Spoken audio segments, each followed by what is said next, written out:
Bem, então vamos agora dar a palavra ao professor Dr. João Paulo Oliveira Costa, professor catedrático da Faculdade de Ciências Sociais e Humanas da Universidade Nova de Lisboa, responsável pela preparação do primeiro volume da História Global da Missionação Portuguesa, que é um volume inaugural e relevante, porque realmente vai marcar o ritmo deste projeto e que vai nos tratar hoje de missionação e protoglobalização no diálogo da época moderna, que é uma época muito significativa de todo o processo missionário português e monta o período que nós chamamos da aurora da globalização e, portanto, o professor João Paulo Oliveira Costa é um conhecidíssimo especialista na nossa história, um historiador de mão cheia, publicou recentemente uma obra de síntese da história de Portugal, Portugal na História, e que tem feito uma série de trabalhos e livros marcantes de referência em várias áreas do saber.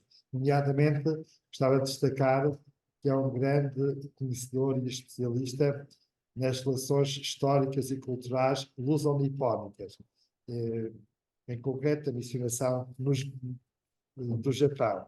Não só é um grande especialista na área da historiografia, que também complementa o trabalho científico no plano historiográfico também com a produção literária e, portanto, também tem produzido algumas obras de referência a nível do romance, nomeadamente tendo por cenário também o Oriente e é especialista nomeadamente no Extremo Oriente.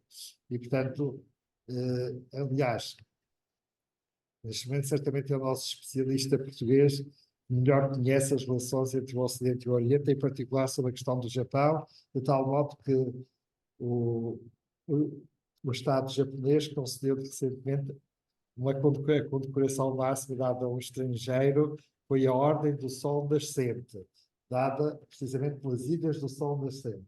Foi certamente uma honra para ele e também para Portugal, e que revela precisamente a importância e a qualidade do seu trabalho nesta aproximação do conhecimento e numa aproximação cultural entre Portugal e o Japão. Sr. Professor João Paulo Costa, eu honro tê-lo connosco. Muito obrigado pela sua disponibilidade para participar neste projeto e agora para fazer a sua conferência de abertura. Muito obrigado, Sr. Gerardo Franco.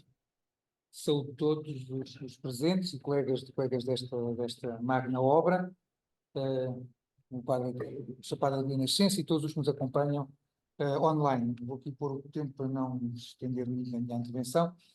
Eu vou fazer uma breve reflexão em torno daquilo que irei começar a escrever brevemente, com o meu compromisso é que se tudo que normalmente entregue este ano. Eu penso entregar no verão, o que significa que eu espero, na verdade, eu irei entregar este ano, provavelmente depois do verão, o meu trabalho, que irá abarcar, do ponto de vista da história missionária, irá abarcar um período que vai desde o arranque da expansão portuguesa e da expansão europeia, na verdade, e por isso da expansão ultramarina do próprio catolicismo, até ali um período que vai em torno, depois veremos com o segundo volume, em torno da criação da propaganda fide pela Santa Sé, que é um momento de ruptura em relação ao sistema original dos padroados régios que foram inicialmente atribuídos, quer à coroa de Portugal, quer à coroa de Castela, e que tinham uma lógica que depois vai começar a ser interferida pela ambição, mas já pela ambição, por um lado pela ambição também religiosa, mas da ambição ultramarina francesa, e depois pela constatação, inclusive, da ineficácia do sistema do padroado, particularmente no mundo afro-asiático, de controle português, que se acentuou durante o tempo da dominação espanhola, porque depois os recursos eram, de facto, poucos para um espaço quase infinito, ou tão grande como a própria terra. De qualquer maneira, o que eu queria aqui trazer-vos hoje é o tipo de abordagem que eu pretendo realizar, que em parte já o fiz, vem no seguimento daquilo que eu escrevi já há 20 anos, enfim, desse ponto de vista não mudei. Na minha opinião e naquilo que é o meu sentimento, irá corresponder um pouco ao que eu escrevi há cerca de 20 anos, quando foi publicada a História Religiosa de Portugal, em que eu escrevi exatamente o capítulo no segundo volume, o capítulo sobre a diáspora missionária, chamava-se a diáspora missionária, portanto, aí abrangendo as missões na sua globalidade até ao século XIX. E que é o seguinte, mas que agora, enfim, digamos que a escrita não será do mesmo jovem há 23 anos, na sociedade de um homem mais maduro e de um historiador muito mais capacitado, seja pela viagem, seja pelas leituras. E a minha guerra, neste momento, aquilo que tem sido a minha principal preocupação internamente, mesmo na academia, mesmo na academia, às vezes parece que estou a pregar no deserto, por incrível que pareça, é de que falar de história da expansão portuguesa, falar dos descobrimentos, nunca é falar dos europeus. É sempre falar do mundo. Nunca é falar dos portugueses, mas sempre dos portugueses com alguém. Não há, não há só padres, não há só missionários. Neste caso concreto, não há só missionários. Falar dos missionários sem falar de quem está do outro lado, é uma história séria. É uma história em que, porque, na verdade, o resultado das missões não é uma consequência da qualidade dos sacerdotes, nem da preparação dos sacerdotes, que era a mesma.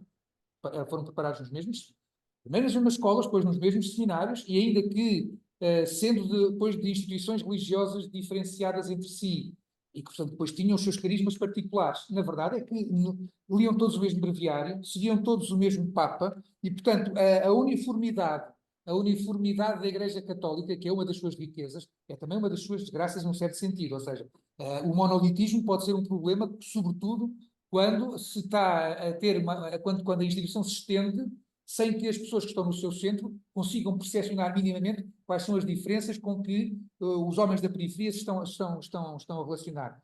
Mas a solidez da Igreja e aquilo que permitiu que a Igreja chegue até hoje com uma história e com uma história que se pode contar de maneira estrutural e organizada, é exatamente a sua hierarquia, a sua organização e a sua inteireza. Uma inteireza que, de todas as coisas, se manifesta pela forma que qualquer missionário, de qualquer ordem religiosa, neste caso, estivesse onde estivesse, rezava o mesmo breviário.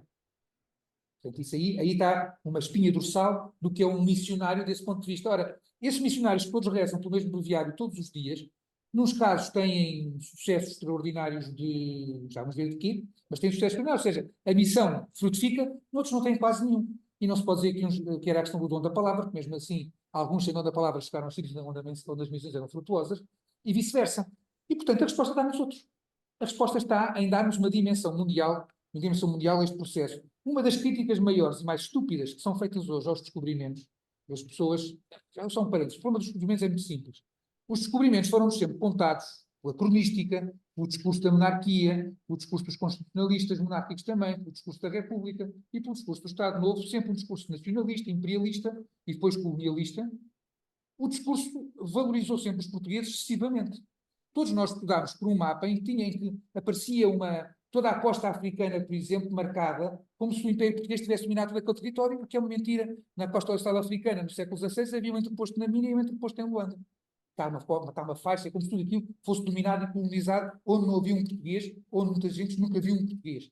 E, portanto, o problema é que esse exagero com que a história foi contada é o mesmo exagero com que é criticada.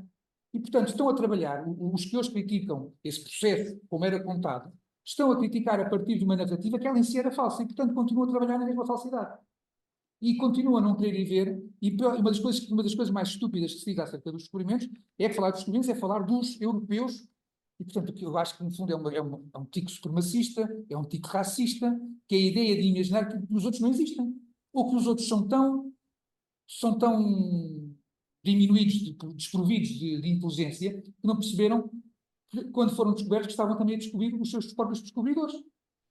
E, portanto, o discurso antigo, o discurso de crítica aos descobrimentos, é em si um discurso tendencialmente racista, é em si um discurso tendencialmente supremacista, porque teima, à maneira dos discursos nacionalistas e colonialistas do passado, teima em ver este processo como um processo europeu e não como um processo mundial. Ora, no meu livro, o que haverá é um processo mundial. Porque não consigo conceber, nem consigo explicar, aliás, quando eu dou expansão portuguesa, ou mesmo na cadeira de História da Expansão Portuguesa, que damos na universidade, mesmo quando não sou eu que dou a cadeira, a aula dedicada às missões sou eu que a dou, que é a minha especialidade maior, e portanto estou mais confortável do que qualquer colega que dê a cadeira. E o que eu faço na aula, em 2 horas, antes de uma hora, é falar das outras religiões, é falar do catolicismo, é explicar que religiões é que existem no mundo e quais são as suas características. E depois vamos pôr o mapa. Então, por cima, pomos o mapa do sucesso ou não, insucesso missionário, para percebermos que, em determinados contextos religiosos, nomeadamente o animismo ou o budismo do grande veículo, o sucesso é possível. Noutros contextos, como o hinduísmo Ou o Islão, o sucesso é por isso simplesmente impossível. Ou no budismo Theravada. Impossível, não há permeabilidade. E ver depois perceber porque é que religiões, umas são permeáveis, outras são impermeáveis, independentemente da outra questão fundamental, que é a própria existência não, de uma força imperial que, para todos os efeitos, condiciona a vida das pessoas que estão sujeitas a um império e que aí, independentemente seja qual for a sua religião, que não haja a tentação de assumir a religião do conquistador. Coisas diferentes. Mas aí já não é um processo religioso, é estritamente um processo verdadeiramente colonial. Portanto, o que eu irei procurar é explicar, em primeiro lugar, esta diferença. Explicar que a história missionária explica-se a partir das outras religiões e não a partir da vida dos missionários. Porque os missionários, santos eram eles todos até um certo ponto, e de facto, outra coisa que é importante dizer e que terá que ser explicada, é que estamos a falar de um corpo de religiosos diferente daquele que existia na própria Europa. Nós sabemos que na história, nós sabemos que o recrutamento do clero, seja de baixo clero, seja do alto clero, ao longo da Antiguidade e da Idade Média e da Idade Moderna, tem uma dimensão social muito forte. Ou seja, muitas pessoas que, mais do que uma vocação verdadeiramente religiosa, viam numa vida eclesiástica uma vida facilitada, do ponto de vista de terem o que precisaram, ou até ter uma vida beneficiada por comparação com o que seria ter que lavrar sistematicamente, ou no caso da aristocracia, que toma de assalto muitas vezes as propriedades da igreja e os títulos da igreja e os dá aos seus filhos segundos, muitas vezes sem os obrigar sequer a tomar ordens. Apenas nós no século XV temos muitos cardeais que não tinham ordens, como a Borgia, né? O César Borgia nunca foi padre, nunca foi sacerdote. O infante Dom Fernando e Dom João I foi convidado a ser cardeal, sem ao mesmo tempo pedir que entre na vida religiosa. E, portanto, nós sabemos que ser clérigo tinha uma dimensão social para lá da dimensão religiosa, ou muitas vezes acima da dimensão religiosa. Também sabemos que muitas das pessoas iam parar, insisto, à vida eclesiástica, empurrados mais do que uma vocação absoluta. E uma coisa é certa, eu penso que sem exagero, no mínimo 90%, se não, 100% eu não posso dizer, mas no mínimo 90% dos homens que partiram como missionários foram voluntários. E, portanto, a sua relação com a própria Igreja e com a religião é completamente diferente, em regra, e muito mais zelosos, por isso, muito mais dedicados à Igreja, aos seus valores, aos valores da pobreza, da humildade, aos valores mesmo da castidade, do que grande parte dos clérigos. Ao princípio não é bem assim. Ao princípio, quando os portugueses queriam estar da Índia, uma parte dos clérigos que são enviados para a Índia são os insubordinados de cá. Portanto, é a lógica do degradado. Mas isso dura pouco tempo. Porque também não são missionários. São capelães de guarnições. É uma coisa diferente. Enquanto são capelães de guarnições, são os degradados. Portanto, são os piores padres de cá. Vão com os piores homens de cá. Tudo é exportado. Né? A violência é exportada e os maus clérigos que os havia também são exportados em grande medida. Mas depois, quando falamos dos missionários, sejam qualquer das instituições religiosas que nós temos, casos, por exemplo, de missionários envolvidos com mulheres, é uma coisa difícil de encontrar. E mais, o que há de vez em quando é umas insinuações, que resta saber se talvez foram verdades. Bastardos de padres missionários, eu não conheço nenhum caso. E como me imaginam, se houvesse nas fontes, já os teriam descoberto e já os teriam propagandeado por toda a comunicação social daqui até Marte, pelo menos. Portanto, é muito importante explicar isto também, que são por isso são homens muito exigentes. E por isso exigiram muitas vezes aos seus, já vamos falar disso nos convertidos, uma vida que os seus companheiros aqui da Europa não exigiam aos seus reis. E, portanto, tudo isso é uma dificuldade. E, portanto, mas tudo isto são coisas que vale a pena discutir. No livro, discutir o quem é um missionário é uma coisa que eu acho que é particularmente interessante, porque estamos a falar de homens que, de facto, se despojaram completamente, mesmo os bispos, despojaram-se. Aliás, é muito interessante, os bispos na metrópole, no reino, são todos eles aristocratas. Vejam quem são os titulares das dioceses de todo o reino, são todos aristocratas, não é só nobres, é aristocratas. E todos os bispos, com pequeníssimas exceções, como Dom Frei Leixo de Menezes, foi arcebispo de Goa, mas vai acabar como arcebispo de Braga. Então, por isso é que é um caso raríssimo, por ser raríssimo, não ficou na Índia, voltou para o reino, chegou a ser vice-rei de Portugal e depois arcebispo de Braga quando falece. Todos os bispos ultramarinos são das ordens religiosas ou da ordem de Cristo, e é raríssimo não ser fidalgo. São todos membros do povo, saem todos do povo, são todos voluntários, é toda uma outra gente.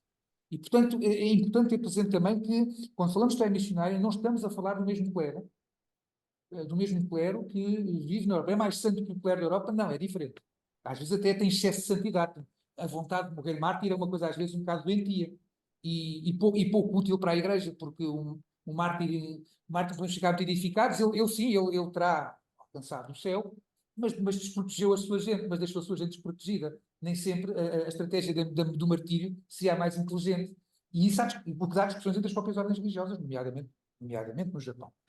Mas, portanto, são estes os temas, é isto que eu irei procurar abordar, é olhar para o mundo e olhar a partir de uma expressão que eu vi há pouco tempo, vi no verão passado, no Museu do Ouro em Bogotá, e que é exatamente o oposto de tudo o que esta cultura woke tenta hoje dizer sobre os descobrimentos, estupidamente. Porque a cultura woke tira os outros da história. Aliás, é interessante que eu fiz há poucos dias um texto e uma colega minha ainda me tentou aqui convencer que, em vez de eu dizer o mundo descobriu-se, põe os portugueses descobriram, foram descobertos.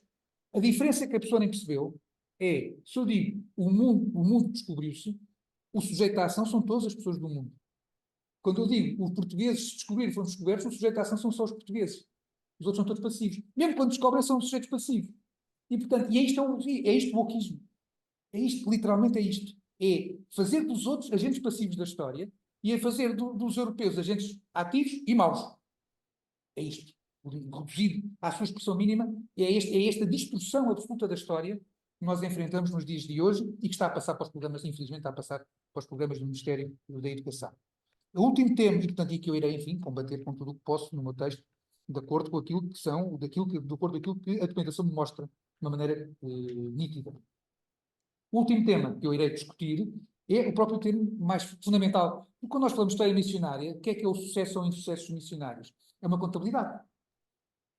Muitas vezes nós damos uma expressão, que eu fujo dela já há uns anos, já há um bom par de anos fujo dela, como posso, que é convertidos. E, portanto, o que eu usarei no meu texto é batizados. Que a única coisa que eu sei que aconteceu foi que houve um conjunto, milhões de pessoas, por todo o mundo foram milhões, pessoas, mesmo no espaço de tempo que eu irei analisar, houve milhões de pessoas do Brasil até ao Japão que aceitaram, de uma maneira ou de outra, aceitaram receber a água do batismo. E o aceitaram, foi à força. Não há, o batismo à força não. A pessoa pode negar o batismo, mesmo sabendo que morre, mas pode. Porque muitos dos mártires no Japão foram pessoas que se recusaram a deixar de ser cristãos. Portanto, a pessoa tem sempre liberdade até ao fim. Mesmo que a liberdade lhe custe a vida. Mas tem. E, portanto, as pessoas aceitaram coagidas. Ok, uma parte delas coagidas, mas a verdade é que as pessoas aceitaram ser batizadas. Até porque aceitar ser batizado não me garante que estão convertidos. Apenas que entraram no grupo. Que aceitaram associar-se a este grupo. Depois, olhando para as pessoas, é indiscutível que há mártires.